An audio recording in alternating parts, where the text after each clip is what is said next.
Very clear.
Good evening, everyone. Happy fall. Today we are meeting on the traditional territory of the Shaanadu and Sinixt First Nations. We recognize, honor, and respect the presence of Indigenous people past, present, and future. The District of Metchosin is committed to reconciliation with these nations who have lived on these lands since time immemorial. Welcome to the Finance meeting of October 7th, 2024. Please be sure to have your cell phones turned off during the meeting. Committee, we have an agenda before us. Are there any additions or changes? May I have a motion for approval, please? Moved by Councillor Schuppen, seconded by Mayor Little. All in favor? Carried. Thank you. We have no presentations this evening.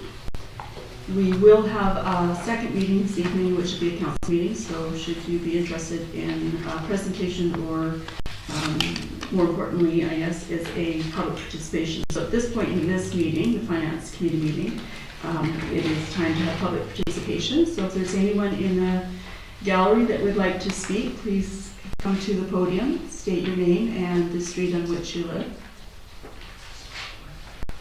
You're welcome to come anytime.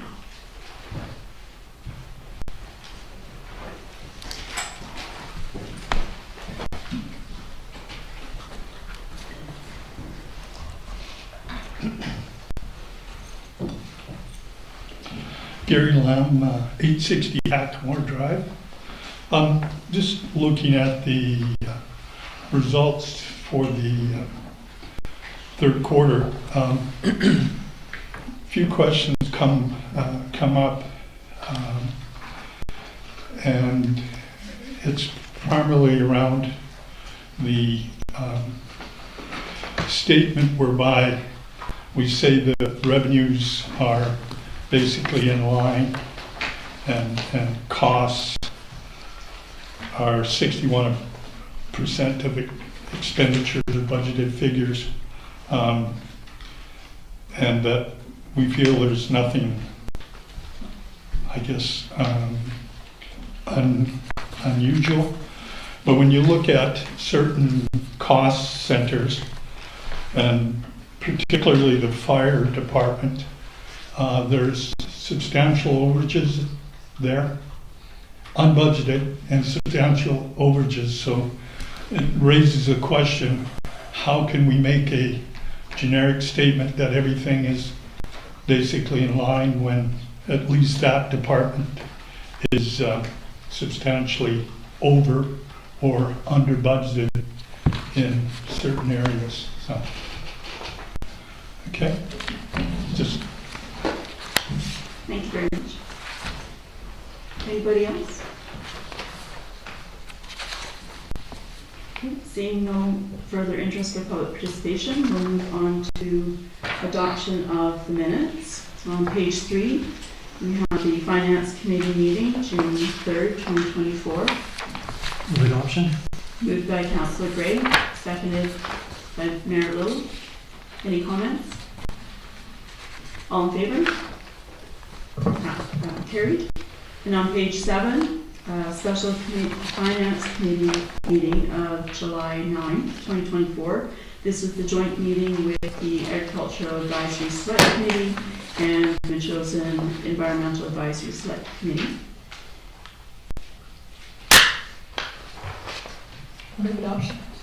Second. Moved by Councillor Epp, seconded by Mayor Little. Any comments? All in favor? Carried. Thank you. And on page 13, Special Finance Committee meeting of September 9th, 2024. Move adoption. Moved by Councillor Shukin, seconded by Mayor Little. All in favor? Carried. Thank you. Moving on to reports on page 15, the staff report of the 2025 to 2029 budget and public consultation. I'll ask Mr. Creek to come to the podium, please, our CFO.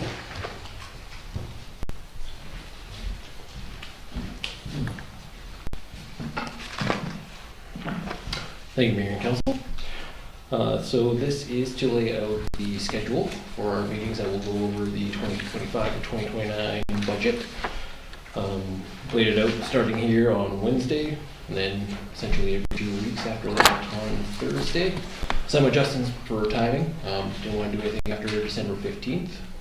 And then if you need to move anything else, happy to do it. We're really ahead of schedule here. We've got 8 months until we have to have it passed by May 15th. So if you need to move something into the new year, happy to do it. And then we'll actually have some more information from BC Assessment at the very end of the year that we can start actually calculating tax rates and that kind of thing. But this just get the ball rolling for departments. And if we can get some idea on what we want to do for capital for 2025, we can then do RFPs and tenders so that we can get the things purchased before the middle of the year or end of the year, and try and get things wrapped up a little sooner. Any questions? No questions? Just a big thanks to Mr. Creek and Mr. Pyatt for putting this together and giving us clarity on the process ahead. So. Okay, so we have options for consideration here. That the committee receive this report for information and recommend council approve the proposed budget schedule as we see in front of us. I do a bunch. Moved by Councillor Shukin, seconded by Councillor Epp. Any comments? Councillor Ray? I'm not available on November 7th. Okay.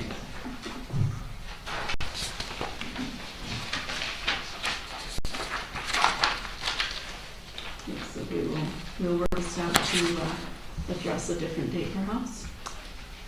Any other comments? Councillor Gray? I did have a few comments. I mean, I noticed on the page that the schedule is laid out topics for public consultation. But colleagues, it seems to me that the meetings are actually about our deliberations, and then the public can comment during those deliberations. But it's not so much for public consultation, isn't it, for us to discuss and figure out the budget? Are you suggesting we do it different than what we did last year? No, just that I guess if we were looking at this as a schedule for public consultation, then I'm not sure it meets the mark. But I do understand that it's a schedule for us to meet and talk about the budget and sort of questions. And if I'm thinking about that, I'm curious, the notes say that council will be asked to approve certain capital expenditures before year end prior to completion of the budget. That makes me a bit nervous in terms of priority setting, so we don't have a full picture and yet we might move forward. It seems a bit unorthodox to me, and not sure that's done elsewhere. Mary Little, you've been in budgets for about 6 years here in the Chosen. Is this a new thing, or does it match your experience? Are you comfortable with this approach?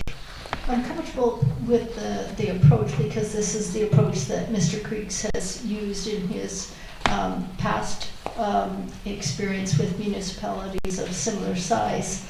And And then secondly, regarding the public consultation, I think, you know, what he's thinking about there, and correct me if I'm wrong, Mr. Creek, is this is transparency, that we're holding these meetings, these budget talks, making decisions in the public. So essentially it is consultation with the public as well, because they are afforded an opportunity to weigh in on those. Councillor Shukin. I'm personally very comfortable with the consultation as it's laid out here and as we did it last year, because there's two things that are done. Number one, the public has a chance to comment, and you, I think last year, Councillor Donaldson offered 2 opportunities. So they have an opportunity to comment on the material that we're looking at in real time, and it also places less of a burden on staff because they're providing us with the information as part of the process. And doing something else, I just don't think our staff probably have the capacity to do something extra in terms of consultation. So yeah, I'm very comfortable with that. Councillor Gray. I had a second question. Like my experience of the table, for 2 years now, 2 budgets we've gone through, and when I look at other municipalities, we've started with a drafted budget, including all departments with some estimate of the anticipated tax increase using current property assessments. And then we fine-tune that later. I guess the same approach, like if we don't do that this time around, we're going to be presumably making decisions or recommendations without knowing where we are or what the budget is. And it makes me wonder about our priority setting if we look at departments independently without knowing what the whole picture is. So, Chair Donaldson, I'm just wondering, are you comfortable with that as well, setting priorities and making decisions before we know the whole package? Again, it seems unorthodox to me to proceed without having any idea of where we're going. I'm going to refer this back to CFO Creek. It's my understanding that we will go through each department, doesn't say specifically the departments here, but through the departments, and we can go back and as a whole and discuss the budget as we, so you've broken it down to smaller pieces for us. Yep, yeah, so we're gonna go through on Wednesday, we're covering 3. Yes. And I'm laying out what the estimated tax increase is for each of those as we go through it. So you'll be able to add them up, and by the end of November, we'll have covered all of the departments. We can sum up the total of what the tax increase would be. And again, totally draft, not even close to being finalized. So when we get through all the departments and then get through the capital and special projects by the end of December, we'll have a pretty good number coming back in January, because we'll have the completed roll from BC assessment. And like, all right, here's within 95% accuracy of what the tax increase would be based on the previous reports. Then you can go back and say, we want to cut this or increase that or change this or delay that capital project to next year or somewhere else in the 5-year plan. So that means that we would begin discussion of what the taxes would look like in January? Correct. And until then, we won't know. So we'll be just talking kind of in the vague notion of, do we want to make expenditures or spend money without knowing the impact generally, except the each item itself, but not looking at it as a package as a whole to know where we're going? No, like at the end of November, you'll have a pretty good idea of where we're going with all the departments and the operating expenses. At the valuations from BC assessment, we're not going to see a 10% spike or 20% drop or anything. Like, we're going to be pretty close to where we're at in 2024, in 2025. So the calculations are going to be pretty close. Like, I'm not going to say 100% accuracy or anything like that, but if we're saying it's going to be a 5% tax increase based on everything that's been approved so far, that's not going to turn into 10% come March or April. No, I'm thinking not. It's more the idea that we're compiling or adding up these tax increases, but if we make decisions along the way, then I guess the suggestion is we're going to return to each of those decisions before we reach anything final. Yes. I'm just confused. It's very different from what's been done before here, as far as I know. Yeah, there will be a final report summing it all up and all the changes that have been made. Mhm. And that'll be the one that comes out in April. We don't get the final revised roll until March 31st from BC Assessment, so we can't set a final tax rate until early April. And that's when you can go back and say it. But the numbers and everything will be provided, again, by the end of the year. You'll have a pretty good idea of where we're heading with expenses. And I wouldn't, the idea of like trying to come up with, let's look at it all at the same time. Like there's a lot to it and there's a lot of lines, and we really need to be focused on each department and what services we're going to provide from there, rather than saying, oh, well, we want to do more in public works, so let's pull back on the fire department, or more on the fire department, less on public works, or less on administration. Like each one has to be looked at separately as an idea of what service level we want to provide to the residents in the district.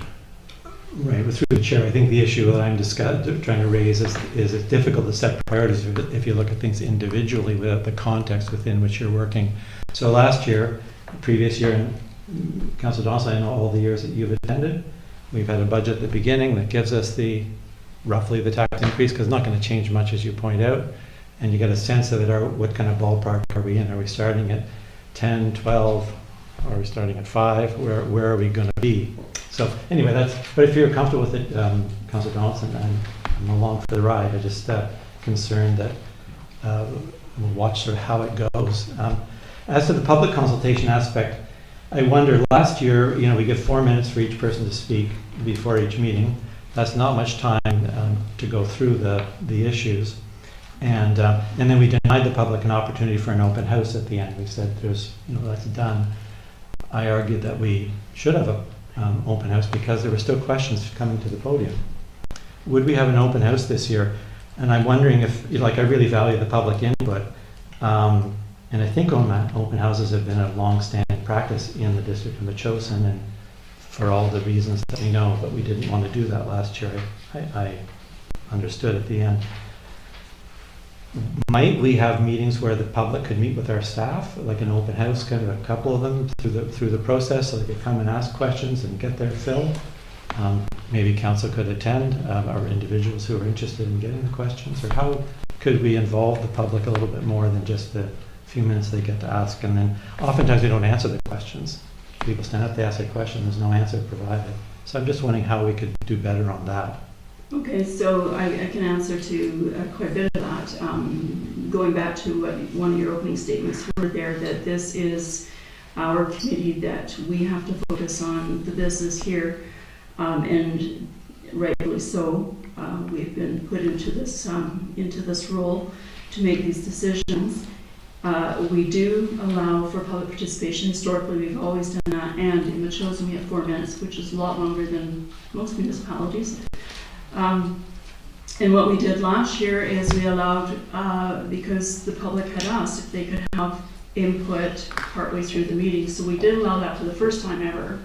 And based on like a public participation mandate of the 4 minutes, plus we received quite a lot of correspondence, emails. Each of us has an email and a phone number and have been consulted, so that's open for consultation. We have the mayor's tea. There's a lot of public engagement. 2 reasons why we didn't have the open house last year. One is because we added the extra 4 minutes per person that come to the podium. So that was a lot of consultation that we had with the public. Also we have the live stream, so people have an idea of what's going on. And the other one was that I've been coming to budget meetings for 12 years now as a citizen, well, 2 as a public official. And there's less than 6 people who come to an open house.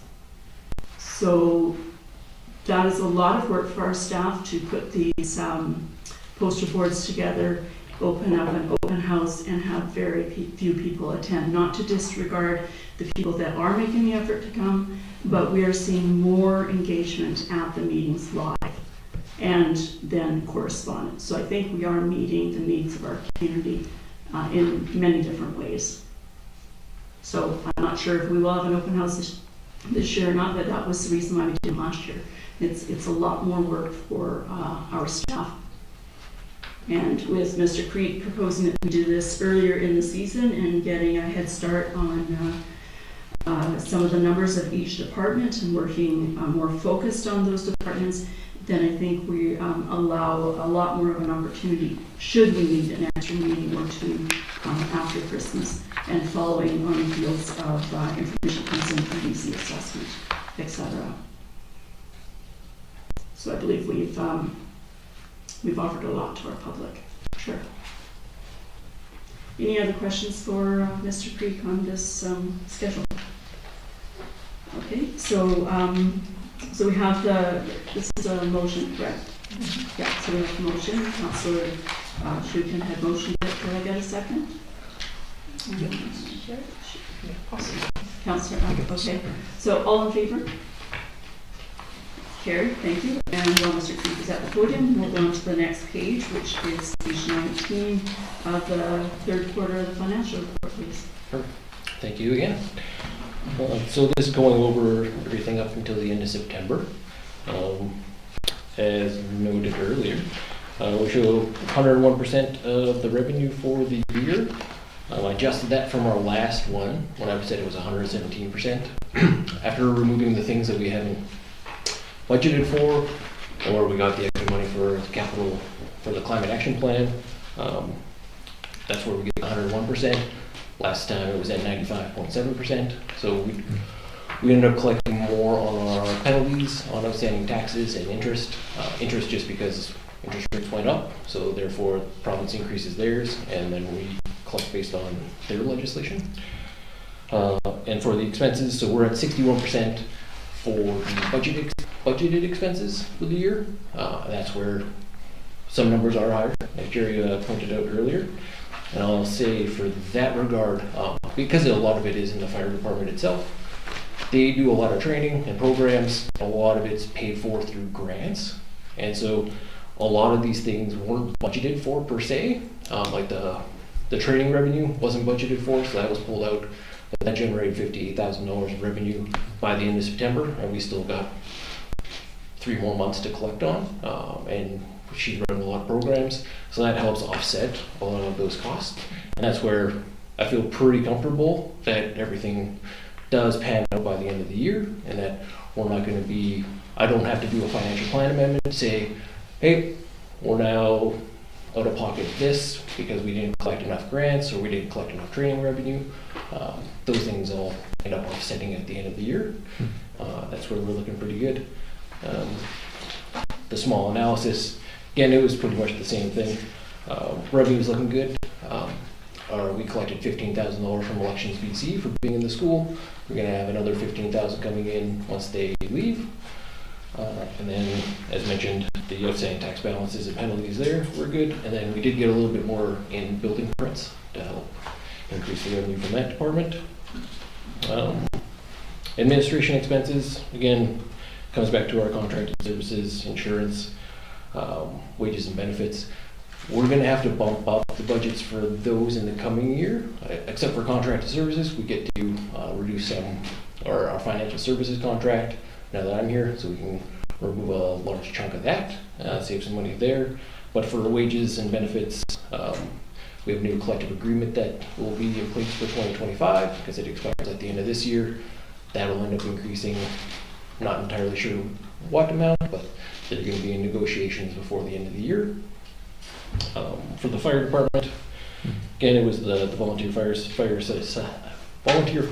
Society allowance, uniforms and clothing for all the training going on, public education, travel, the building maintenance for the fire department there, and the EOC training. But again, that gets offset by a lot of grant revenue that we'll be collecting once the applications are put in. A lot of it expires at the end of December, so we'll be applying for that come January. That'll help offset all those costs. And then other departments like Public Works and Building Inspection, all those are looking really good, on track with everything for the year. And that's how we end up with 3/4 through the year and only 61% on expenses. Any questions? Committee, any questions for Mr. Creek? Councillor Schuster. Thank you, Councillor Donaldson, through you, Mr. Creek. Thank you for the explanation on the training, and I will just, Mr. Lamb made a comment about fire department expenses, and the course seminar fees is one I caught a hold of in a review in the past few days. So it is, in the actuals are well in excess of the budget. So I think you're saying, Mr. Creek, that we're going to get some of that money back, or it's going to be offset by grants? Correct. We're billing out to the, I think it was the Justice Institute. They end up paying for a lot of the firefighter training. So like we're incurring the cost now, but the revenue does end up getting collected. Plus we bill out to a number of other municipalities in the area, like Souk and Colwood and Langford. They all send their guys here. We get borne with the costs right now, but then we bill them, collect even a little bit of administration on there, and then we're made whole by the end of it. So Okay. Thank you. Thank you. Councillor Gray. So just to confirm, the over expenditures you're seeing that were unbudgeted will be net to zero in the end because of the training money coming in?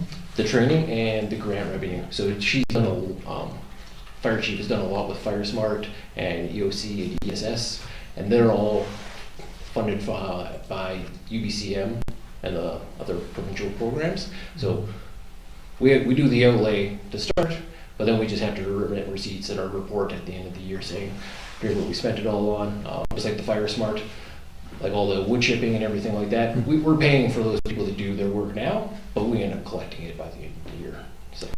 So a number, if I may through the chair, a number of the expenditures are not related to training. And so I'm just wondering, I suppose it'll come up in the departmental budget, how to look at that. But last year we talked about it and we learned that the issue, the over ones were in relation to poor communication, as explained to us by the fire chief. I believe I got it correct. The fire chief, there's poor communication between the administration and the fire chief to know where her budget was. And so she said, it's difficult to manage when I don't know where I'm at. And so we have these over expenditures this year. Is that because we haven't improved the communication? The offset is one thing, but running higher than budget is another. So why are the numbers higher on things like firefighter allowance? I think that was a fixed amount last year, we were told. Uniforms and clothing, building maintenance. Maybe not questions you can answer, but we also, because of the problem last year, the CEO has said, well, we'll get a regular report on the fire department, how it's running, the budget numbers, and I wonder if we might hear about that soon. Okay. Well, I can speak to the allowance because when I was going through every department's budget with that manager, that came up because I was like, well, this is way too high. What's going on here? And she gave me a different number of people that were coming in to keep the operations 24/7 and what we have to pay them. So it was a higher number of people than what I found in the budget calculations, and that's where it should have been a higher budget number based on my conversation with her and how many people we were bringing in order to keep the 24/7 service available. So that is going to be changed in the 2025 going forward. The public education just spent a lot on it. I have a hard time saying it's a bad thing to do to keep everybody informed and ensuring that they're being fire smart. I'm not too sure what was going on before I arrived in regards to the reports, but Bob has set up bi-weekly, monthly meetings with all the department heads, and that's where I am providing them now with a budget to actual on a monthly basis, saying, here's where you're at. I highlight numbers where they should keep a track of and monitor what they're spending. So we have started that now, but hopefully we'll be able to rein that in for 2025 and at least for the rest of 2024. Okay, I have a question, Mr. Creek. When you're saying about the 24/7 coverage that we have with our personnel, by daytime, that's already built into wages. But what we added last year was for 7 days a week, we would have 2 people on overnight for a 12-hour shift. And then weekends, we'd have daytime and, well, obviously the other 2. So is there an additional manpower during the day, or is it the daytime? It's it's like there's two parts of this budget that I'm, Yeah, it was, from my discussion with her, it was more of a, they put in like half of the number of people that were actually required to keep it operational for 24/7. yes, I remember a lot of discussion about it at the time. And so maybe they left the original number in there from the original budget discussion, and then by the time everything changed, by the end of it, that was just missed. Like, I just found it in a note inside of a spreadsheet, and that's why, well, that doesn't match to this. And that's why we're only budgeting for like $8,000 in there compared to what it should be. So Okay. something that can certainly be revisited here in the 2025 one, but from what I gathered in her presentation in the past month, seems to be going quite well. So I think that's somewhere we might want to focus money to, but certainly open to your input. Yeah, it'll be great to have some more clarity on what actually happened compared to where it was, we were left with in April. Councillor Gray, you have a comment? Yeah, I hope, obviously, very supportive of the fire department and doing the work that they do, but we also have to be mindful of the budget. That's not inconsistent. The other question I had was in relation to the capital projects. In the last meeting, the Finance Committee meeting, we heard that there were two reasons why we weren't spending, and you said that was a concern. And one was lack of contractors or unavailability of contractors, and the other was lack of staff time. I wondered if we could hear, perhaps at our next meeting, which projects did we put out for contract that didn't happen, and which ones did we just not get organized because we just don't have enough staff to do. So I think it'd be helpful to know if it's just one project or if it's all the projects or what actually happened. Yeah, I can provide greater detail. We can add it on to the Wednesday meeting if you want to. Great, Get it done sooner. that'd be super. Thank you. Councillor Just not on this in particular, but I would like to know when we're going to be discussing the Growing Communities Fund. Most of that money has to be spent on capital projects, so that would be something we could bring up in December. If you want to bring it forward sooner, I'm not opposed to at the next Finance Committee meeting. If you want to push for it now. Councillor Schicken, did you have a comment? Well, yeah, it was interesting when we went through our strategic planning exercise, we didn't mention the Growing Communities Fund. And I think that was maybe not intent, well, there was a reason for it, because I think we're busy this year, but I think it's very much something that we should dig into in 2025 for sure. So. And it's been sitting there for quite a long time now, and it could really be helpful in a lot of the projects that we have on tap for the community. Mary Lou, did you have a comment? Yeah, no, I had also heard from the fire chief that you had asked for numerous meetings with her and vice versa, and you had asked for some different reporting, and she asked you for more communication, so I think you were being a little bit modest when you were saying that you're just meeting bi-weekly.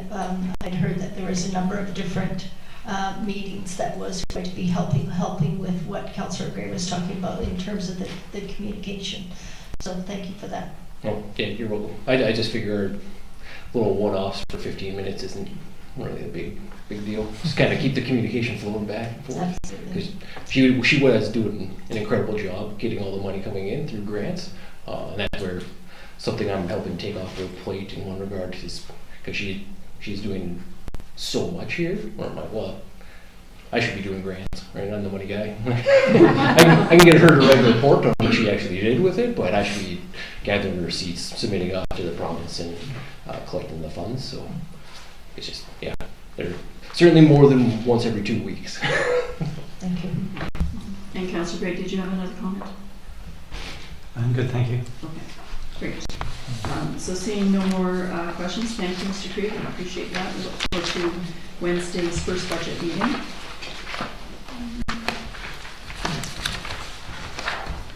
So now we move on to page 33 of the Councillor's report.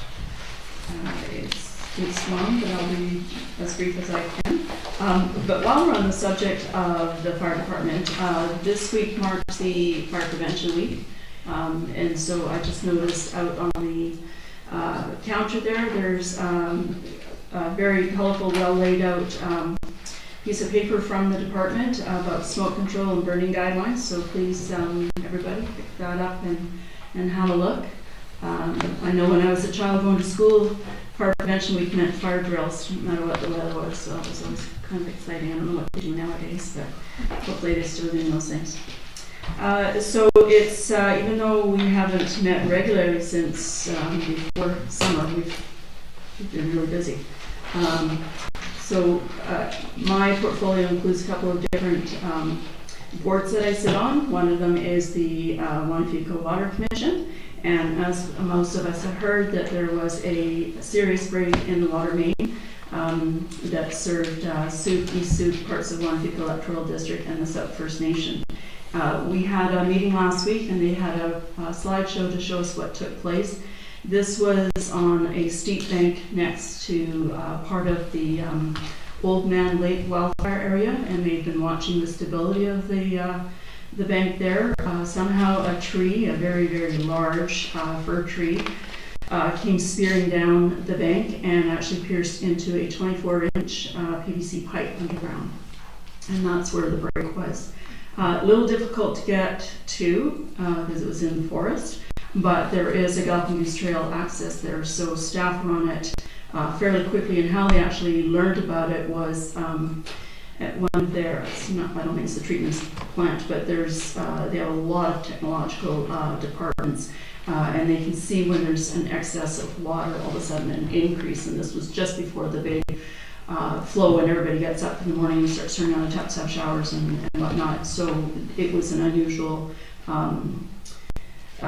thing that they saw, and so they got out there right away, brought in as much staff as they could, and put notice out to the residents who were conserving water, so that was great. And in doing that, they were able to fill up the Helgeson Reservoir supply so that it didn't drain everything too quickly. And the staff worked in very efficiently in a matter of a few days and got things working again. So we were quite pleased with that.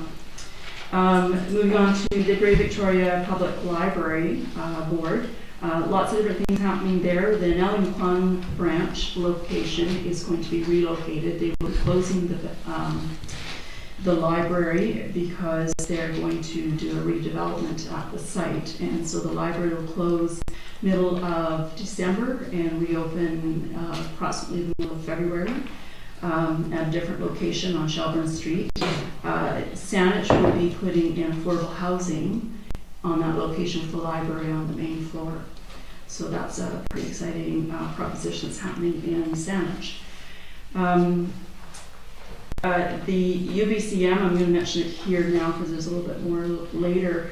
Our chair of the Grey Victoria Public Library, Councillor Appleton, who is of Oak Bay, and Councillor Hammonds from Nanaimo, she is the Vancouver Island Regional Library Chair. They had teamed together and met with Ministry of Municipal Affairs and Kang ahead of the UBCM, similar to what we had done in getting a letter to Ravi Kahlon about being proactive with all things housing. And it paid off. They did meet with their respective mayors, Kevin Murdoch and Mayor Leonard Crock from Nanaimo, when they did go to UBCM.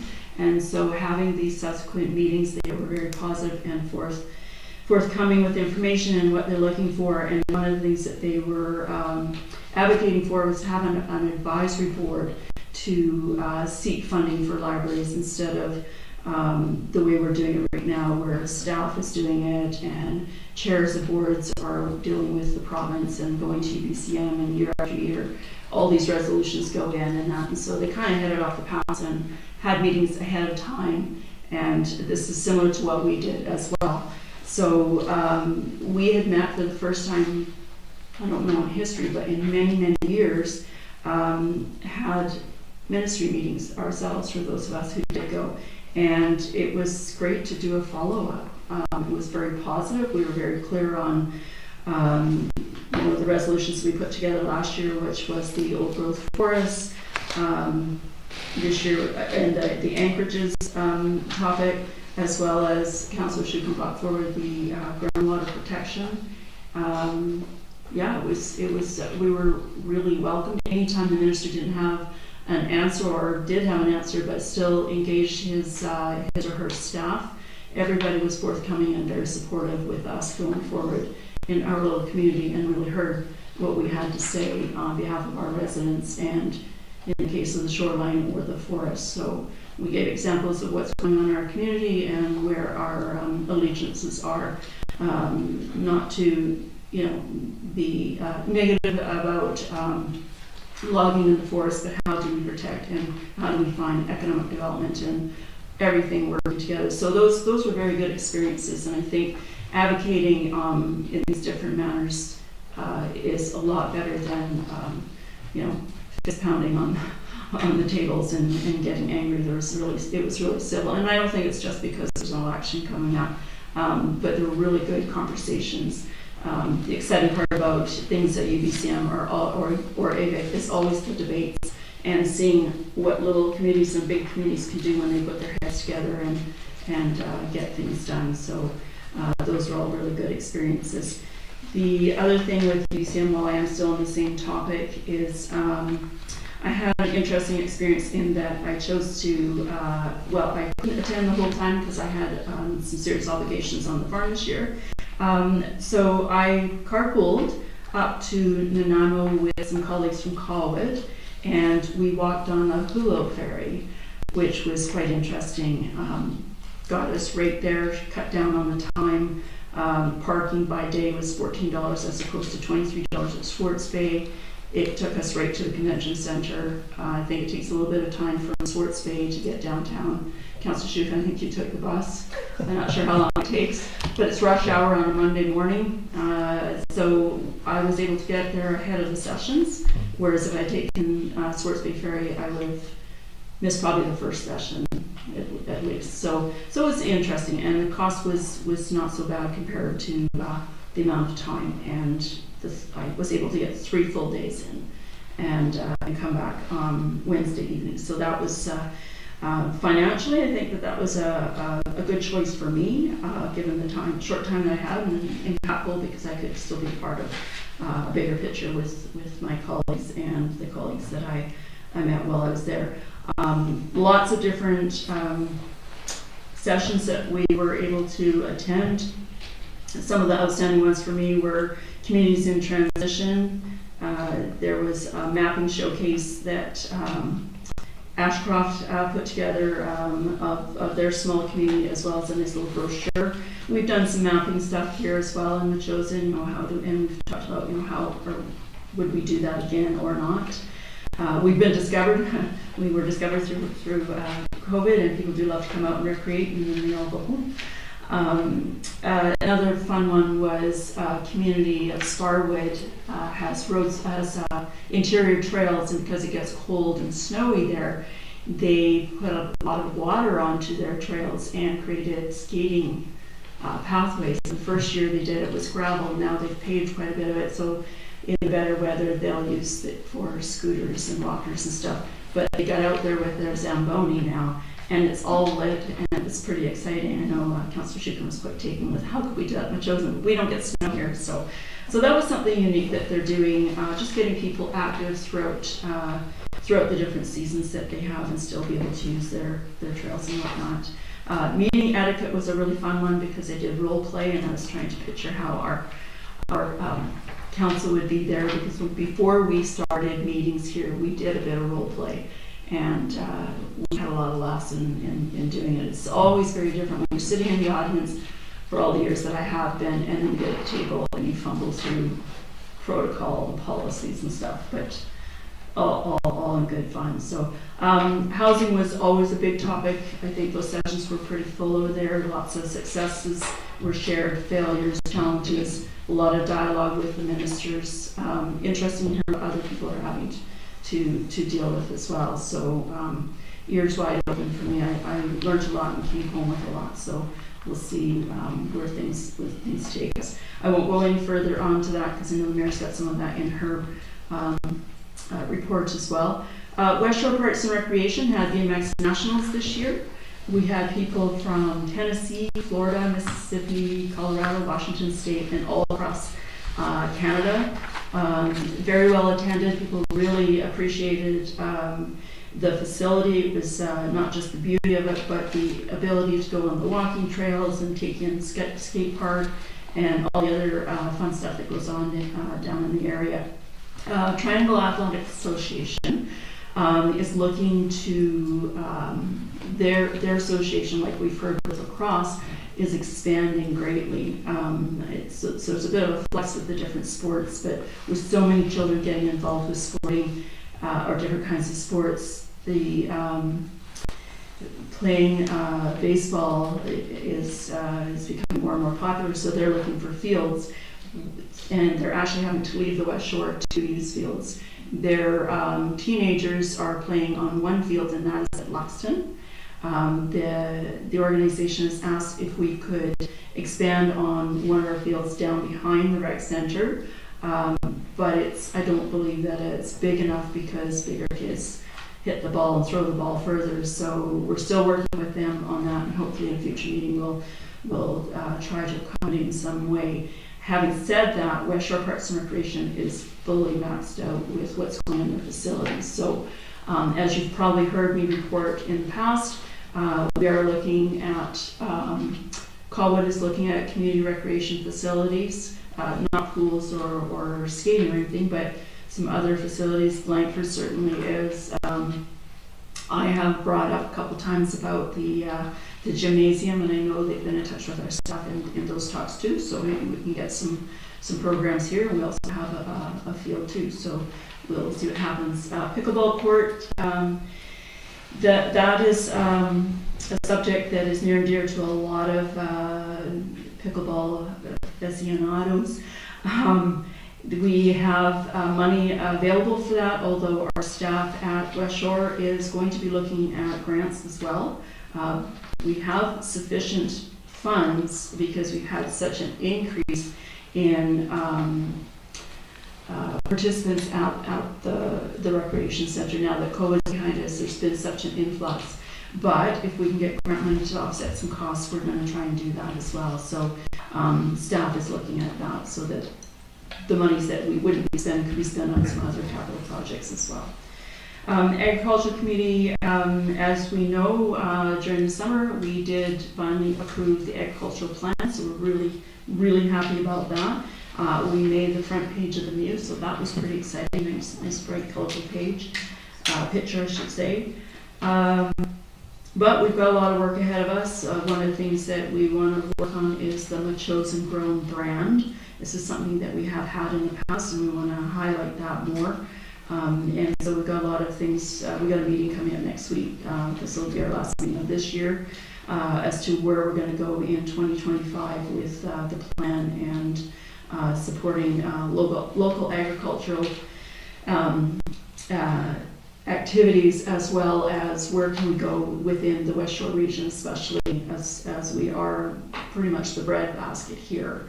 And to add to that, a little bit of fun news to follow up on a resolution that was made in 2023 by this council, and that was to have a pilot project of garden, we call it community garden group.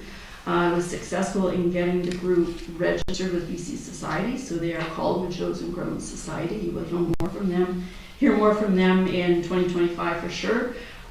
We did finally arrange a successful excavation of the brambles. They are completely gone, I'm so happy to say, and it was in exchange for the pea gravel that was there, so there was a use for that. So it's all been kept local. A company that actually works for the district was able to help us out, and they have another business where the pea gravel could be put to use, so that worked out really well. Now we have to, it was quite deep. It was probably a foot deep of years and years of gravel, but we did uncover a drainage pipe, so that was good to know, and a steel box. We have to figure out what that is still. But our building inspector was on site, as was Mr. Gorgravel from the Public Works, so they were putting their brains together, taking pictures so we know what's under the ground. And so we'll see what's going to happen in the new year. Grant writing and that sort of thing will certainly be happening. And that's all I have for my councillors update. And so that's all that we have on our agenda, and I'd like to ask for an adjournment to the meeting, please. So moved. Moved by Councillor Shukin, seconded by Mayor Little. All in favor? Carried. Thank you very much.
Okay, thank you. Meeting call to order. This is the council meeting from October 7th, 2024. Thank you, Council Donaldson, for the territorial acknowledgement earlier this evening. Council, you have an agenda before you.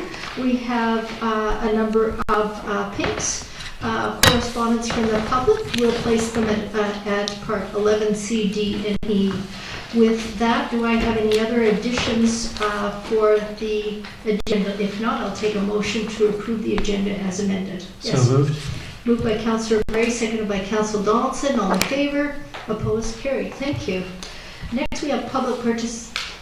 Just to mention, I'll recuse at item 12A, bylaw 704, with regards to a tax exemption for Mitchell's Community Hall. Okay. And right now we have public participation. If you wish to speak to anything, if you could come to the mic and give us your name and the road that you live on. And you have 4 minutes. Do you have that set up? Great. Jim McPherson, Eagle Tree Place. I just wanted to, it's not a question or it's more of a comment I suppose, but recently on Check News, Penny Stone, Executive Director of the Victoria Humane Society, stated that the society had bought 38 acres in Metchosin, seemingly on the border with Langford. I'm not precisely sure what the location, but it seems to be adjacent to the bufferlands. Ms. Stone has indicated that she also intends to raise $1.5 million or more, in addition to the $2 million that she's already spent, in furthering and developing facilities to conduct an animal shelter to assess a significantly large number of animals. I've been given to understand that this property is zoned uplands. My question basically relates to the bylaws covering an animal shelter as it pertains to that zoning, as the requirements with regard to noise, community support, and the possibility of a subdivision by the new owner. And this is more for a matter of public interest as much as anything else. Thank you. Okay. Thank you.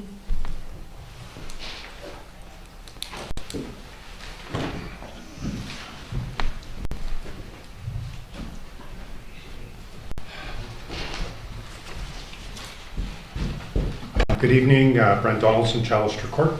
Just a brief comment about an agenda item regarding a recommendation from the District of Central Saanich as it relates to CRD taking more of a proactive role in ALR, essentially taking over for the Peninsula Agriculture Commission.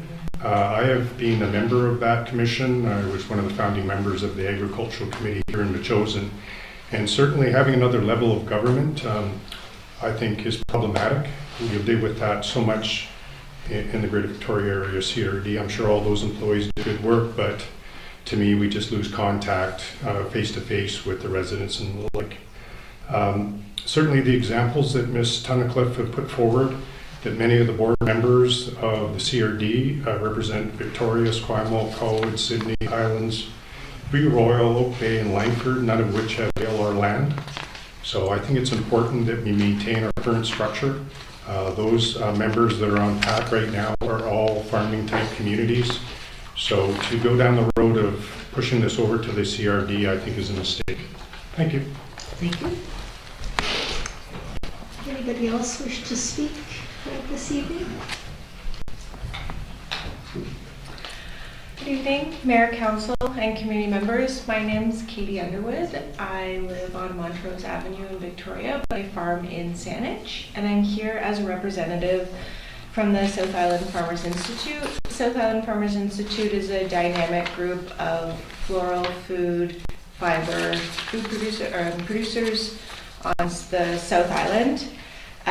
We are an impetus of PAC, and we help fulfill its mandate to foster farmland stewardship that embraces environmental and other community values, increase public awareness, education, and support for a sustainable farm community, and establish a continuing focal point for farm issues and implementation of the strategy.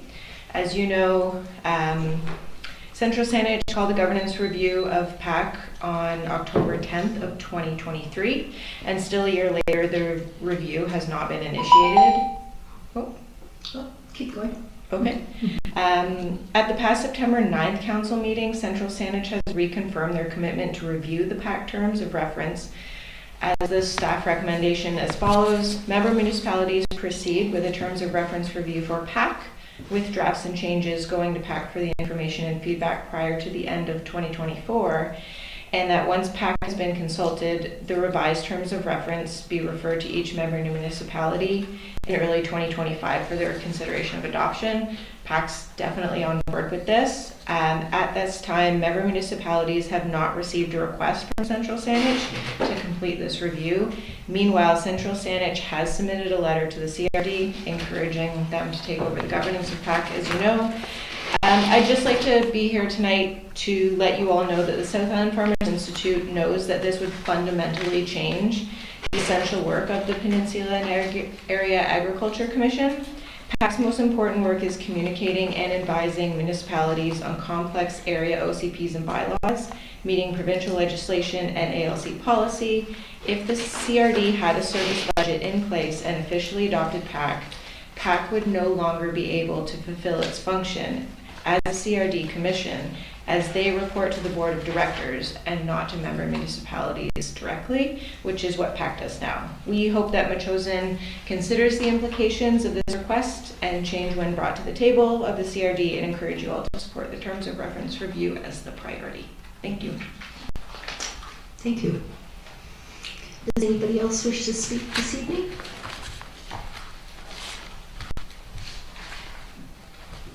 Okay, thank you. Seeing no other members of the public want to speak at the podium, we'll continue. We have the adoption of the minutes from September 9th on page 5 of the council agenda. Move adoption. Moved by Councillor Epp, seconded by Councillor Donaldson. Comment? All in favor? Opposed? Carried. Thank you. And then we have the receipt of minutes from the Special Community Planning Committee meeting on page 11. Councillor Shuken. Move for C. Moved by Councillor Shuken, seconded by Councillor Gray. Councillor Gray. Any comments? All in favor? Opposed? Carried. Thank you. And then we have the mayor's report. Okay, many of you have heard that there was an announcement in August from Mitzi Dean regarding 56 new childcare spaces in Metchosin to be at Hans Helgeson Elementary School. This is very good news for parents who are searching for childcare within our community. This was part of the Childcare BC plan offering new childcare spaces within the West Shore. So I think that's a welcome addition to Metchosin. Regarding the CRD, lots is happening at the CRD. One of the things that happened just last month was that the CRD is now moving forward with an electoral approval for the bylaw establishing the Regional Transportation Service. This will align transportation with growth planning and advance the CRD's priorities of supporting residents' access to convenient, green, and affordable multimodal transportation systems. And this is not meant to be redundant with BC Transit, but to augment and to show that the region needs to be updated in terms of its transportation needs. And to attract funding from the federal government. As Councillor Donaldson mentioned, Councillor Shukin and Councillor Donaldson, CAO Pyatt and I attended the Union of BC Municipalities Convention in September. I think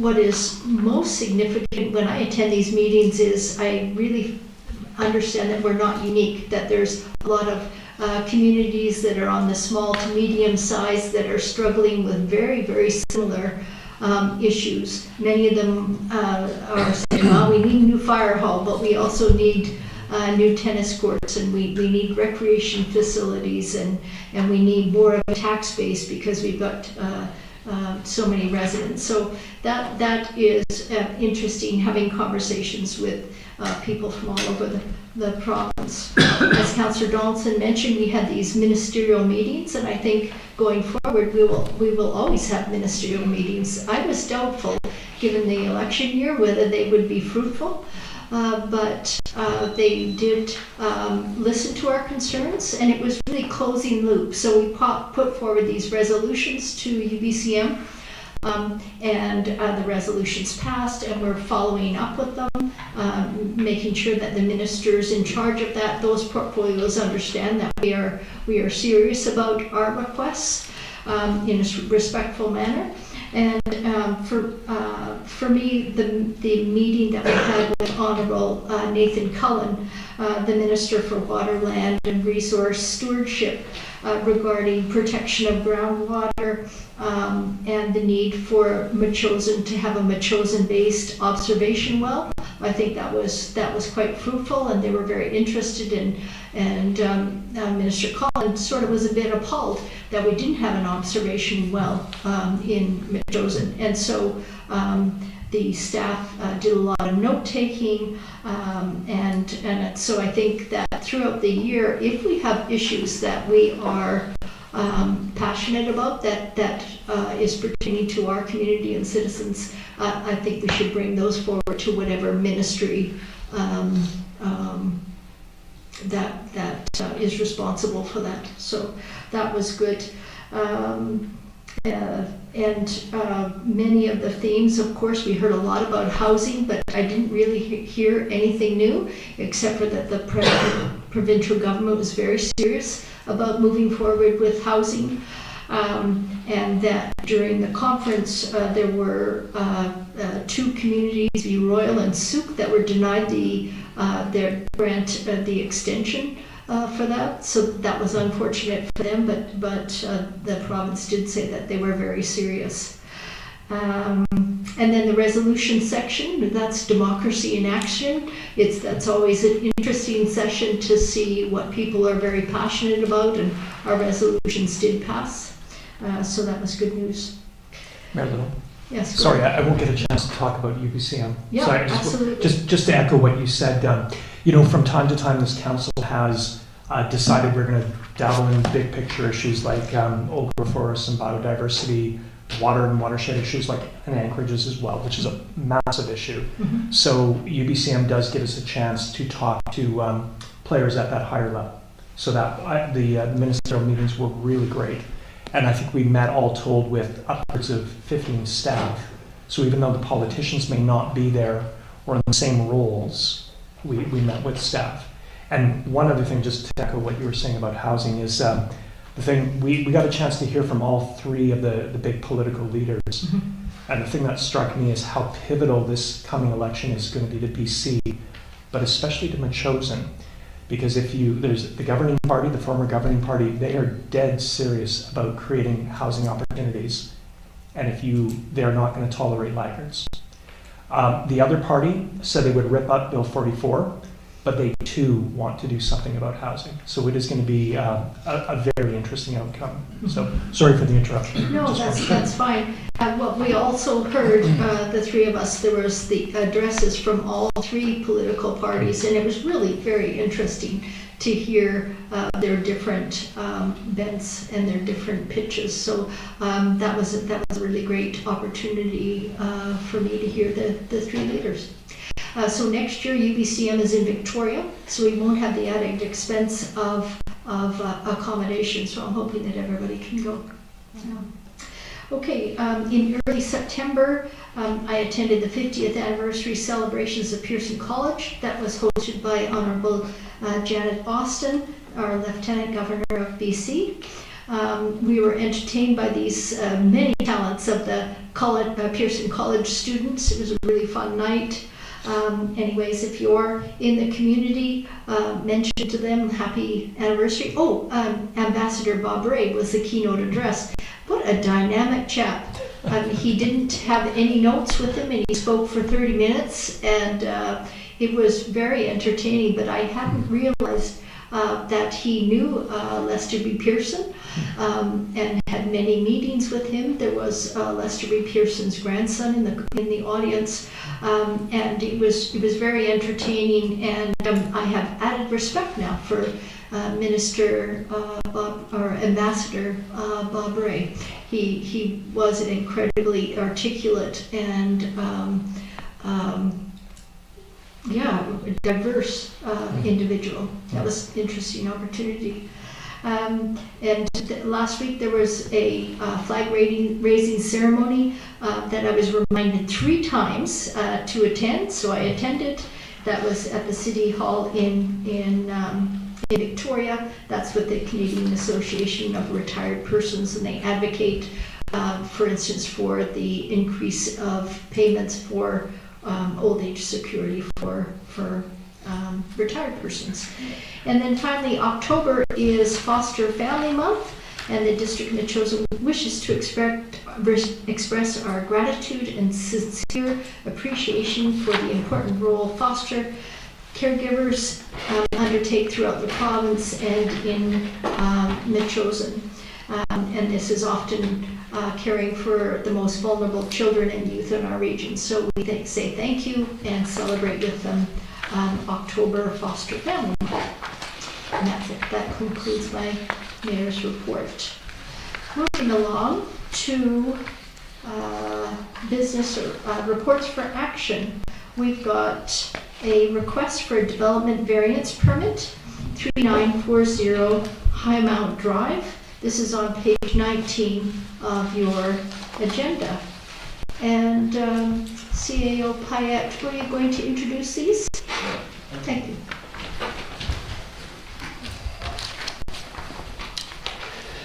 Okay, through the chair, I can get the ball rolling on the discussion. So on page 19, request for variance permit 3940 Highmount Drive. And it was brought forward at the planning committee with lots of detail, and then council had an opportunity to visit the site. There's excellent information on this report in terms of policy context. So the actual variance request is a reduced rear yard setback for a proposed principal dwelling on proposed lot 1, and it will have minimal impact on the 2 existing neighboring residents. And as the separation distances range from 55 meters to 80 meters. And there will be minimum impact to municipal parkland. There's some discussion about the strip of parkland at the back of the property, which council had a chance to look at and discuss. So expect there'll be comments on that tonight. And the variance is recommended by staff. Okay, that's great. Councillor Shukin, did you want to lead the discussion? Sure. Mayor Little, I don't think we need to make much ado of this. At least I don't think, at least I don't. And I would like to move we go with option 1, which is the recommendation from the planner that we accept the variance moving the rear yard setback from 10 meters to 4.8, and this be subject to the successful subdivision application. So moved. And one quick comment after that. Okay, this is moved by Councillor Shukin, seconded by Councillor Epp. Discussion. Go ahead, Councillor Shukin. And the only other thing I will make is just a thank you to the applicants for allowing us to see the property and have a full walkthrough. They were very well aware that there is a park behind, and that they were asking for a variance from a rear yard from the rear setback that backs onto a park. So they were well aware of that. Okay. So. Okay. Councillor Epp, did you want to say anything? No, I really couldn't see any problem with it, so. Okay. Anybody else? Yeah, it's good having a site visit, isn't it? Mm-hmm. Yeah. Go ahead. Sorry. Yeah, it was good. They accommodated us very well, and they had actually spray painted on the ground to show their mother-in-law where they think that even where the toilet would be in the house. So sort of like a plan of the house, which was really kind of good for us to visualize a little bit, and that may change, but and we were able to walk around. And it's just the one corner of that foundation. Actually, the rest of the building is not within any rears of setbacks, and this is a small amount of space. They've already done some preliminary survey, so you can actually see where the property line was and where the park was. This substantial forested area with green space that belongs to the district there. So an asset actually, because it wraps right around kind of their property, which is very lovely. But no, I think that they've been working with the fire chief and the staff as to what they need to do to make this work, and it looks pretty simple. Okay. Just a minor variance, really. And Councillor Berry, did you want to weigh in? No questions. Yeah. Okay. Yeah, no, I echo the comments made. This one was pretty simple for me, but I really did appreciate the site visit because that made it all the more clear. Yeah. Okay, with that I'm going to call the question. All in favor? Opposed? No one opposed. That's unanimous. Thank you for that. We'll move along to the second one. This is the request for a development variance at 4290 Machosen Road. CEO Payette. Okay, through the chair again, chance for council to go on site and have a look and discussion with the owner of the property, and staff is recommending the variance application, and similarly there's good information under the policy context, and under discussion it discusses building setbacks help ensure that structures maintain adequate separation from neighboring structures, streets, and property lines for access, safety, privacy, and consistency of neighborhood aesthetics. Setbacks also ensure the location of the structure does not impede the enjoyment of a neighboring property. The proposed variance to the northerly side yard line is discussed, and then the proposed variance to the front yard line is discussed. Council had a chance to visualize that, and again, the staff are recommending the variance. Councillor Shukin. Thank you very much, Mayor Little. I'll make a motion to adopt option 1, which is the recommendation that the front yard setback be adopted or be granted, moving the setback from 7.5 meters to 5.2 meters. So again, a recommendation to go with option 1. This is moved by Councillor Shuken, seconded by Councillor Donaldson. Councillor Shuken. Again, just want to thank the applicants for allowing us to tour the site and see what we could see. So thank you. Thank you. Councillor Gray. Through the chair, but wanted to ask CAO, there's a note on page 34 of the agenda saying that the building inspector has the option to request the owner submit a statutory declaration or register a restrictive covenant on title of the property assuring the compliant use of the accessory building. So my question is, will that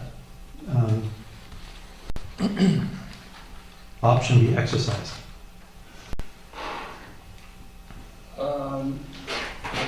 I don't know if I can say yes or no, actually. I have to get back to you on that. I would speculate yes, but I really have to talk to the building inspector, depending on the decision, and then get back to you on that one. Okay? Would we need a motion to that effect, perhaps? Or an amendment to this motion, maybe? Or is it a second motion? Yeah. You know, my understanding is that, because if it is, there is a principal dwelling, as in the new house, and the current dwelling is decommissioned, that is just the way things have to be. Because unless you apply for a detached secondary suite, again, which would come with a variance. So, sorry, I'm probably speaking out of turn. I guess I don't know, but our bylaw will state you are only allowed to have one dwelling plus a detached or attached secondary suite. I suspect our building inspector will be pretty diligent in making sure that that's going to happen. But Okay. so, but yeah, that is up to staff. So. So the CEO will confer with the building inspector and the planner and get back to us on that regarding the original motion regarding the front yard setback from 7.5 to 2.5. That this is option 1. 7.5 to 5.25. Yeah. Sorry, what did I say? I'm sorry, 7.5 to 5.25. Right. Anybody else wish to comment on this? It seemed like minor. We were able to also look to the neighbors. We have a letter in our pinks from Miss Clark, one of the neighbors that is next to the property, and there's no objections to that, which is good. Excuse me. I think the letter's in relation to Duke Road, or is it a different letter? Ah, I'm sorry. Yeah, you're right. That was for Duke Road. That's right. Yeah, this is the Matroza Road. So this this one, there was 2 variances asked for, right? And the one that is recommended by the planner is the front yard setback 7.5 to 5.25. We're all on the same one now. Sorry about that. Any other comments? Go ahead. Yeah, I'm just curious about the statement that Councillor Gray has raised here about registering a restrictive covenant on title and the purpose of that. I know that the building will be decommissioned, as that is what the requirement is, and I actually asked the building inspector what did that entail, because I wasn't quite sure. I hear different things, and I'm not a building inspector, so I don't know. So it was interesting to understand that there's a certain size of square feet for an accessory building, a maximum size. There to be no bedrooms, which I'm not sure how you would do because that is probably already established, but no bedrooms. The range would need to be taken out, the plug would need to be taken out and disconnected panel, so that was interesting. Allowed to have a bar sink in there, and in this case, they wanted to use it as a workshop for, as well as for their agricultural activities. Whether that be washing up vegetables or whatever. Yeah, so that was interesting. But the fact that it's a house and there are places in this community where people build a house and decommission it and then go and live in it again. So I don't know if that's what maybe Councillor Gray was curious as to, you know, are we going to register a restrictive covenant on it or not? I really don't know. So I'm looking forward to hearing what staff has to say about that, or if they can expand more on that with us. Okay. I know that there's a timeline here that the owners would like to get into a new house, so they want to get moving on the variance part of things for sure. Right, okay. Okay, I think we can move this and debate it thoroughly without the added information from the building inspector and the planner. Is that okay with everybody, or would you prefer to defeat this motion, table this until further notice? Councillor Epp.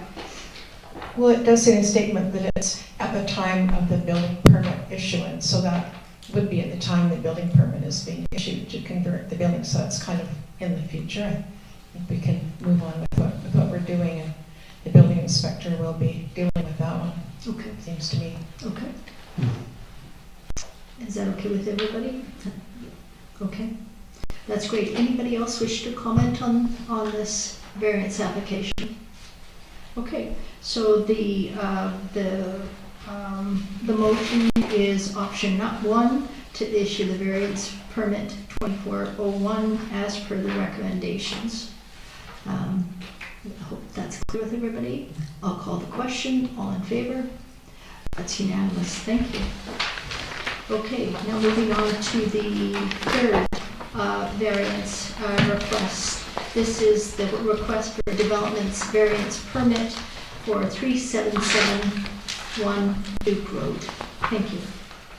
Okay, through the chair again, here we had a chance to visit the Duke Road request, and that, if you remember, had the D&D land in the back and the nice high hedge, very nice hedge on the side. Pretty nice, I thought. And so under the discussion, as shown on the site survey plan, there's limited area for a secondary suite addition due to the current location of the principal dwelling. Adding a secondary suite to the rear of the dwelling will create the least impact to existing residential neighbors, reducing the rear yard from 10 meters to 7.5 meters, and reducing the side yard from 3 to 2.4 is a modest reduction that does not require any existing trees to be removed and still allows enough space for existing vegetation to be maintained. Reducing the southerly side setback will allow for an accessibility entrance with appropriate turning radius for a wheelchair or scooter. There's no indication, like there'd be no changes to the size of the secondary suite. That would all conform with the permit, so it all fits with the setbacks. Well said. Yeah. Thank you. Councillor Epp. I'm sorry. Just going to say, I think it's really a reasonable request, and I will move option 1, issue development variance permit 24-04 as per recommendation. Second. This is moved by Councillor Epp, seconded by Councillor Shukin. Discussion. Just again, want to thank the property owners, Dennis and Jeanette McMillan, for showing us the site. I also want to thank the planner as well for doing 3 really great reports to help us fathom all of these. So, yeah, thanks. Okay. Anybody else wish to weigh in?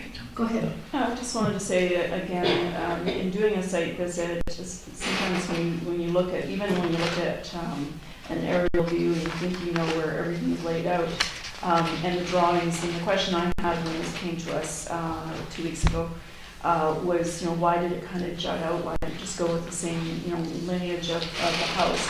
and I suspected, but I couldn't see from myself. And there are 3 windows in the lower part of the house, the basement, that are either parts of a bedroom, bathroom, that sort of thing. But you cannot cover up windows if you want to have emergency egress, say. And so that was what was being considered. So they looked at a lot of different things. The placement of it is nowhere near the neighbors' houses, the way the houses are situated. So it certainly is a lovely fit. There's a lot of thought been put into aging in place and how it's going to work for them in this particular property, and attaching it to the house too, so it's minimal impact on the house itself, so and the property. So it's, yeah, it was good to see just a fit. Okay, any other comments?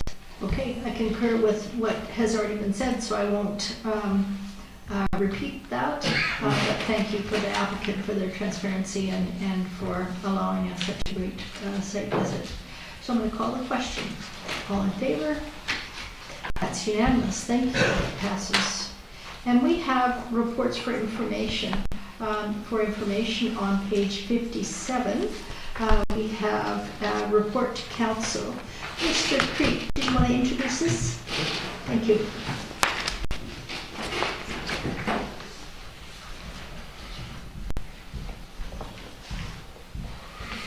Thank you, Mayor and Council. So this is regarding the ECOM 911 service.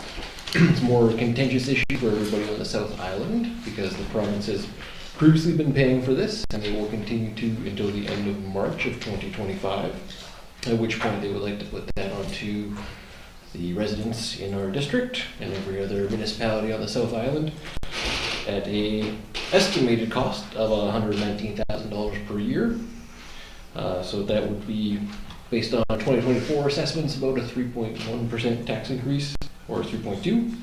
And then as that only covers from April to December, a full year would end up costing us about $159,000, which would then add another percent come 2026.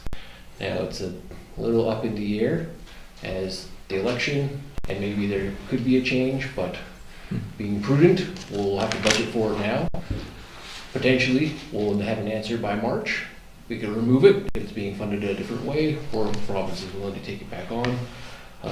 They were noting that ECOM 911 service has been underfunded for the last number of years, resulting in a big deficit for them. It's part of the reason why they want to put it on to everybody down here. Can't say much on that. And then they did say in a most recent letter that costs could go up even further based on the right to text legislation coming from the CRTC. If that happens, sounds like they're going to add on something more. Again, we have no idea. The contract that they sent us for comment by the end of October has a range on what the cost would be, so 105 to 119. Again, they suggested a budget on the high end, so that's what we'll be doing. But that's about it. Fortunately, there's not a lot of finality on it right now. Okay. Council, do you have any questions of our CFO? So, go ahead. I guess, Mayor Little, our last meeting, we learned about the letter the mayors had sent. And I wondered, has there been any response to that letter? No, there hasn't been any response, but the mayors of the South Island, as many as we could get together, have met. We met here with the West Shore mayors as well to discuss this. There is upcoming meetings because we all agree and are all quite alarmed by this because this is a significant download to the municipalities. It's unfair because it's just the South Island that will be paying for this for now. Anyways, the ECOM 911 service. So it's inequitable, and that is a significant expense for Metchosin with very little notice. In December, we were told that we may be responsible for this, but we weren't given any numbers. And that those numbers were given in the latest communications in September. So it doesn't really give us a lot of time to move. So we will be fighting this and letting the province know that we don't agree with this and we would like to look to other options. Anyways, so any further comment from everybody? Go ahead. Yeah, and thanks, Mayor Little. And I would encourage, and you of course don't need any encouragement to keep talking about this with the other mayors. And this is Econ 911 governance has been a big issue over the last few years, and even at UBCM last year there was another resolution encouraging the province to make headway and work with Econ 911 to address some of their issues. Governance is a big one because, as I understand it, this is what's described as a member-based corporation. So even though the province does have some linkages here, it's a sort of a standalone corporation, if you will, with so many of the board members, I believe, based in the mainland. So governance is a big thing, which leads to things like capital investment as well and decisions there, but also funding is a big issue. And one of the, there was a report that was done, just released I think in February, that calls for a levy on cell phones, which is very consistent with many of the other provinces in Canada. So I think to me that strikes me as a place where you can actually get dynamic and sustainable funding. The report points out that something like 92% of homes in BC have cell phones. So it is a good source and a good way of consistent funding. So which other provinces do this? So as I understand it from the report, it's Alberta, Quebec, Saskatchewan, New Brunswick, Newfoundland, Nova Scotia, and PEI all have cell phone levies to take care of this service. So great. But as I understand, there used to be, or there now is, a landline levy, and so many people are giving up their landlines. It seems to me that it would be a natural migration to similar to the other provinces. Okay, well, stay tuned. Great. Okay. Thank you, Mr. Creek.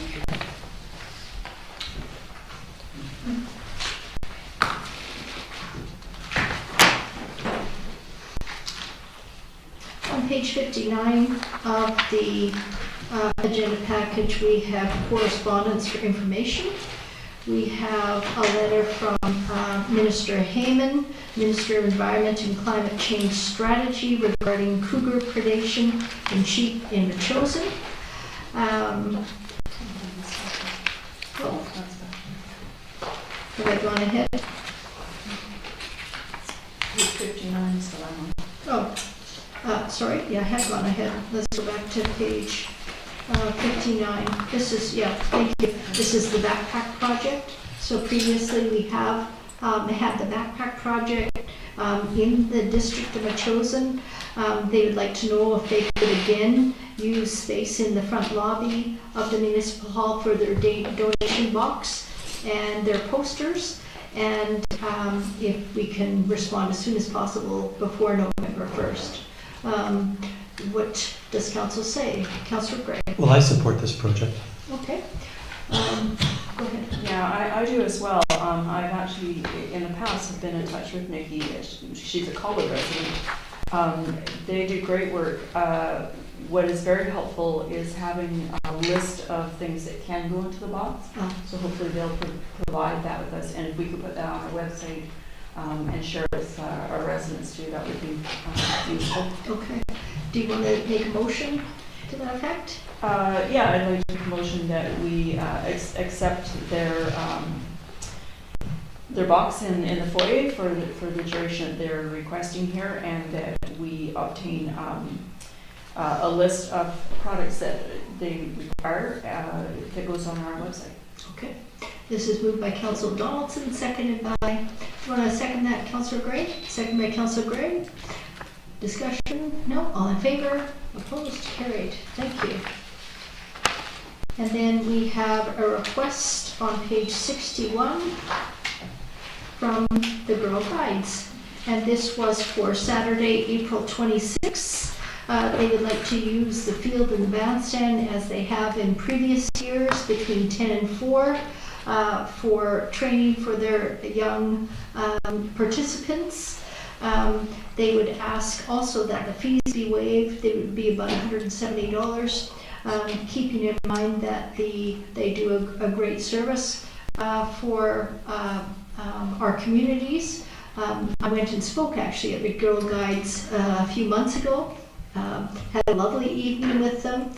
They showed me their badges that they were working on. They were very proud, very articulate. They wanted to know why I wanted to be mayor.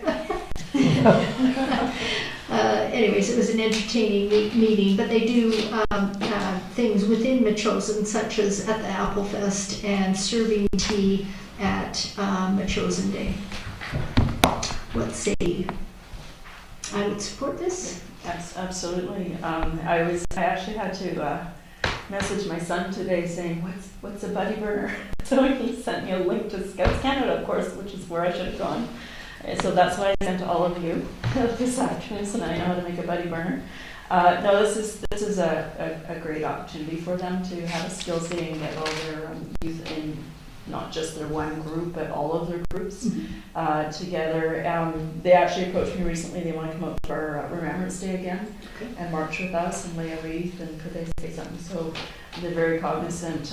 We do have a few Girl Guides in Metchosin. I don't know how many, but it's always wonderful seeing them participate in our community and the West Shore municipalities, all of them. So yeah, it'd be great to support them for sure. Okay, so there's a number of things that staff would have to, they'd have to notify the cricketers, make sure they have water availability, make sure that the washrooms are open. And if I could take a motion to approve this and waive the fees for the Girl Guides, that would be great. A motion to approve the request of the Girl Guides from the Straits District to participate here at our pavilion and on our grounds, and that the staff accommodate some of the wishes they're asking here, the logistics. Okay, that's moved by Council Donaldson, seconded by Councilor Schuppen. Any other comments? All in favor? Opposed? Carried. Thank you. So now we have the correspondence for information. So this is a letter from Honorable George Heyman, the Minister of Environment and Climate Change Strategy, regarding our letter regarding cougar predation. They talked about cougar predation, Conservation Office and the officers, strategies that they endorse. They also say that we could pay for enhanced services ourselves, which I would fight back on as well. It seems like there's a lot of downloading going on to municipalities without sufficient compensation. So this is for your information. Did anybody have any comments regarding this? Go ahead. Yeah, this is similar to what I learned even at UBCM when I attended a session on human-wildlife conflict. And having said that, I've learned a lot this year about this subject, and still we're not getting any significant support for the farmers that are dealing with this. In the session that I was in at UBCM, there were conservation officers there, quite a few of them. There were representatives from, similar to what we have here with Molly Cameron and Wildwise, doing great work up in Whistler, and they have wildlife attractant bylaw, which I've actually printed off for us to consider at some point in the future. We have a very healthy biodiversity population on this island. They're thriving, both bears and cougars. What's happening locally is they're opportunists, but it's humans that are causing the conflict. Mm-hmm. We've stripped out land of all the trees and their habitat in the industrial park. We've opened up over 4,000 acres across the highway for us to recreate and hike with and bike and this sort of stuff. So they are feeling displaced, and so they're coming to Metchosin and they're hunting here. They're also going into urban areas, but that's not helping our farmers. And we didn't have this problem 30 years ago. Probably not even 10 years ago. And I've been here over 35 and didn't ever have a problem with cougars. Bears, we had a problem with a few years back. So I don't know if it's going to settle or not, but, and there's only just a few of them that, seem to come this way, but we are hearing that they're going into urban areas as well, and then that's where there's more action being taken because there's more threat to life, human life. Having said that, we've had that here as well. The day we had our photo shoot on Bear Bay Sheep Farm was a cougar killed on the opposite end of the property. And my neighbor above the way had the wherewithal to, escort a mother and stroller off of the trail at the time. The same thing happened on Flush Road where a lady was being stalked home with her child. So we do have those sorts of things happening, and I think that if we continue working with people like Molly Cameron and educating people on the bear attractant. I phoned GFL. You can get bear-resistant totes for your garbage. There is a fee, of course. You can buy it outright for $250 for one, or you can pay a fee by the month for it as well. So those are things I think education helps. Still not helping our farmers, but everybody has to take responsibility in this. Hiring staff isn't just going to be something else that we can afford. So. Okay. Anybody else wish to comment? Okay, so this was here for your information. Moving now to page 71, we have a letter from the Director, Ryan Windsor, the Mayor of the District of Central Saanich regarding the Peninsula and Area Agricultural Commission. So they have requested a notice of motion that'll be this week on the Wednesday agenda. So there will be a notice of motion on the agenda that's not voted on, but it will go to the Planning and Protective Services Committee, and then it will go to the full board. So I'm looking for some input from council regarding this. I'm inclined to support the PAC, as well as some of the farmers that have written in regarding adding another layer of bureaucracy to a citizens commission. There have been some meetings regarding the governance review, and I think the PAC welcomed the governance review, but this seems to me a little bit heavy-handed. And I, as a director of the board, we've only got one taxpayer, right? And if the CRD is taking on more and more services, that will be incurred at the tax base in Metchosin as well. So I would be, I'll keep an open mind, of course, at the CRD board table when this comes up. But I would like some direction from council in terms of what is your opinion on what you've read, and the Peninsula Area Agricultural Commission, their annual reports are on the website. The last one was 2022, delivered in 2023. The terms of reference are there, and I guess that's going to be worked on as well. So, Councillor Gray and Councillor Shukin. I just had a question about the role of the Peninsula and Area Agriculture Commission and our very own Agricultural Advisory Select Committee. There seems to be considerable overlap, and I wonder, I think we pay money to the Peninsula and Area Agriculture Commission, and how is it different from our advisory committee? Specifically, we have new recommendations we've adopted recommendations on our agricultural plan, which I think increase the overlap. Do we continue being party to the Peninsula Area Commission, or do we do our own thing, i.e. remove the bureaucracy and all that? We just talked about the CRD. Mm-hmm. I don't think that there are redundant committees. I think that the Peninsula Area Agricultural Commission does provide extra benefit to Metchosin, and I think there is something to be said of being part of a regional plan, as well with Central Saanich, North Saanich, parts of Saanich, and Metchosin. They've been operating for 27 years, and I think that they are they're linked as a unifying force of advocacy for farmers within the region, whereas our Agriculture Advisory Committee is specific to give advice back to Metchosin. Thank you. And maybe others could illuminate that further. The other question I had was, is there an advantage of the CRD in terms of getting staff support? We're not really able to give staff support. Is there an advantage there? I don't know. I don't know whether they're requesting staff support. They have their own meetings, and I think they spend some of their money on a consultant with their annual reports. They're quite professional looking. I haven't heard that as a request from the Peninsula Area Agricultural Commission. There was considerable support when a survey was conducted. I think 95% of people were in support of keeping PAC, and they showed support from the Central Saanich residents.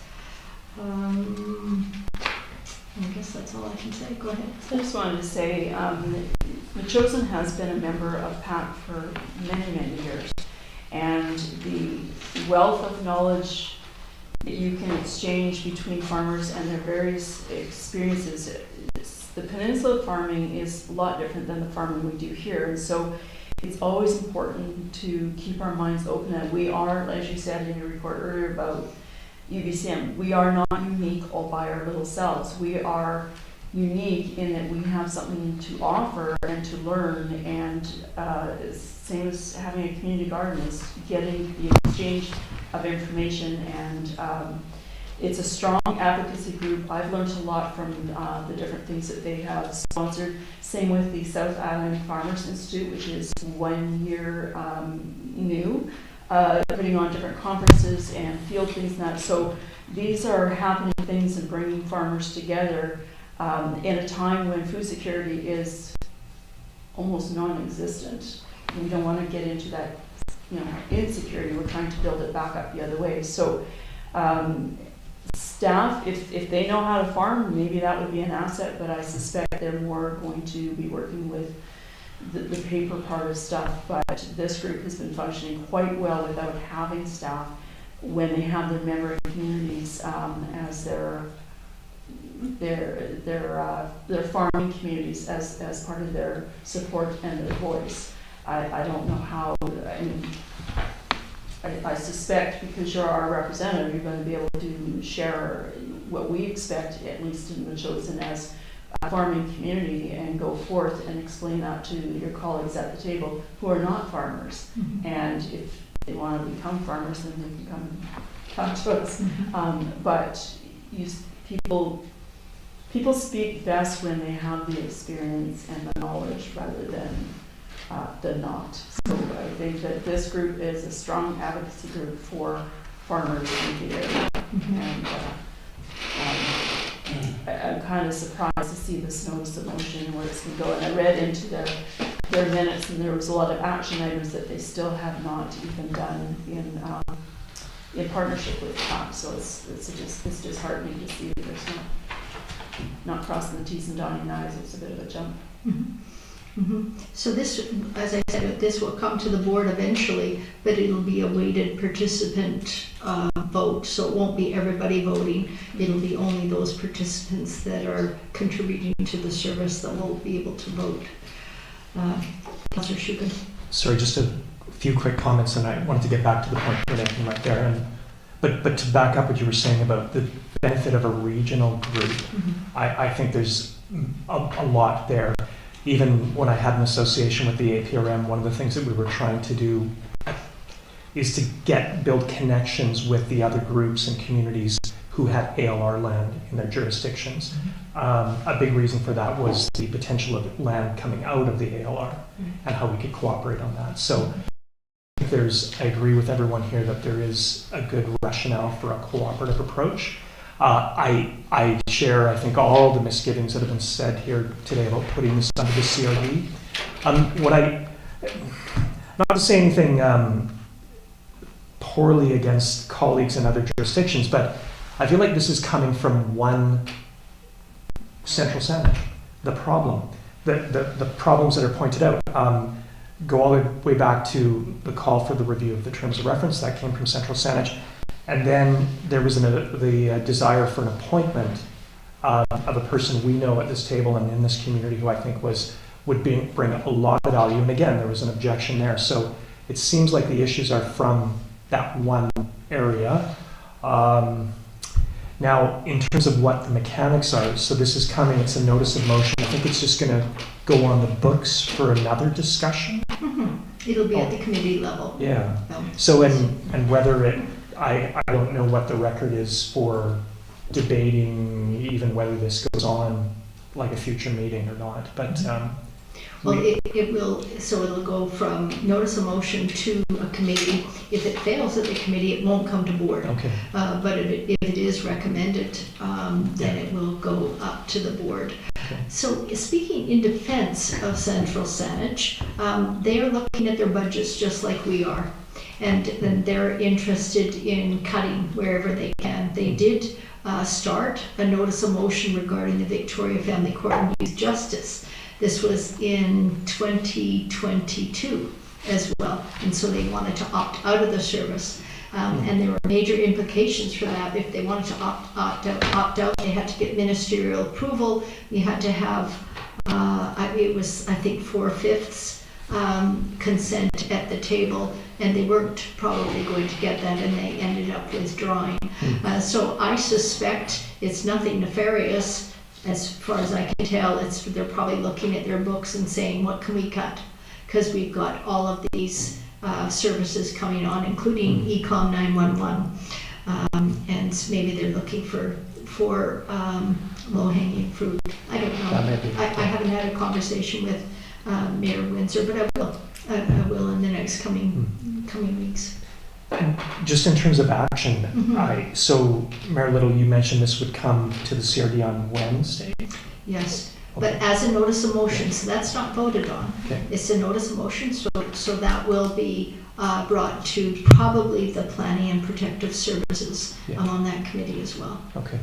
And I'm just wondering about action for those who want to see the committee continue essentially in its current state. You're talking about members of our community. They can write into the CRD. Absolutely, they can have a delegation at the meetings and speak to it. And I encourage everybody, if you are interested in anything that happens at the CRD, to let your voice be known.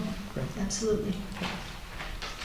Okay, I think I have go ahead. Could I wonder if we might just keep an eye on this, and if it does move to the committee, then we can look at writing a letter. We can encourage others to. I know Ms. Sutherwood is here. I mean, it's probably something that clearly they would participate in as well. And so so action to come. It sounds like. Yeah. Okay. Absolutely. Okay, let's move on to bylaws. So it's fun to have this at the end of the night. This is staff report, the 2025 permissive tax exemptions bylaw. Ms. Hanson, could you introduce this for us? Thank you.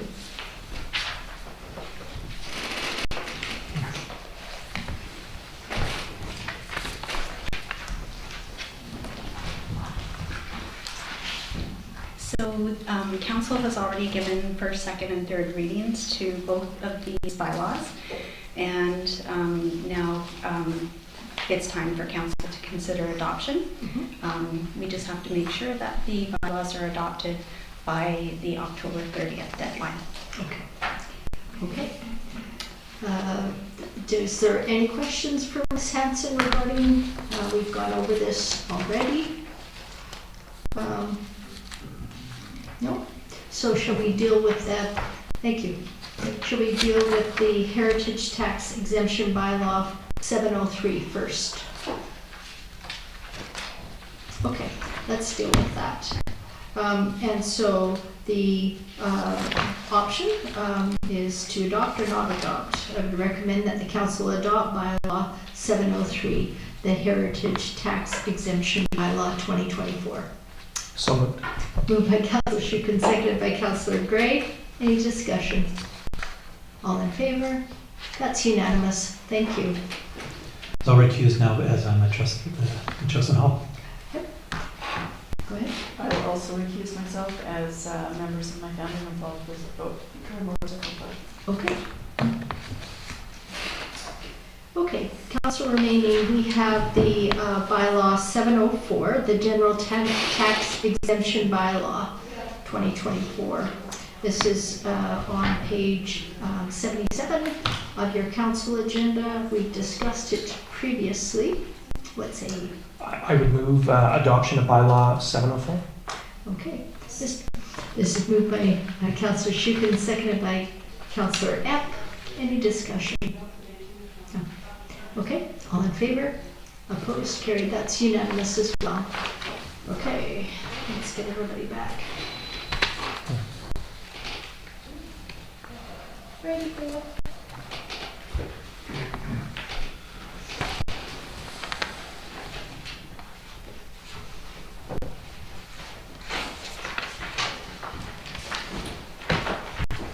Thank you. Both those bylaws passed. And then finally, we have no other business. We've dealt with the correspondence that we had. What time is it? It is before 9:30, so we have time for question period. If any members of the community would like to ask any questions, please do so. If you could state your name first and the street you live on, that'd be great. Patty Whitehouse, Rocky Point Road. And this is curiosity, I don't know the answer to this question. The e-com service, Councillor Shukin, you mentioned the possibility of levy on cell phones. How would that work? Would that be a levy on use or on purchase or what? What I understand is that it is a charge through you, it is a monthly charge. Sorry? It is a monthly charge, and it varies. I thought I saw 75 cents to $2. So, yeah. Even in areas that don't have any cell service? Yeah, exactly. Yeah, that's a good point, yeah. Thanks. Thank you. Does anybody else wish to ask any questions? Mr. Lamb, were your questions answered this evening? Well, they were spoken to. Okay. I wouldn't say they were necessarily answered. They were Okay. spoken to. Well, we'll continue the discussions, and you're welcome, of course, to attend all the finance meetings. Should be fun. Thank you. Okay, with that, I'll take a motion to adjourn. So moved. Moved by Councillor Shukin, seconded by Councillor Donaldson. All in favor? Opposed? Carried. Thank you. Thank you, everybody. Thank you, staff. It's been a long day. I know. Irony, you charged for a service that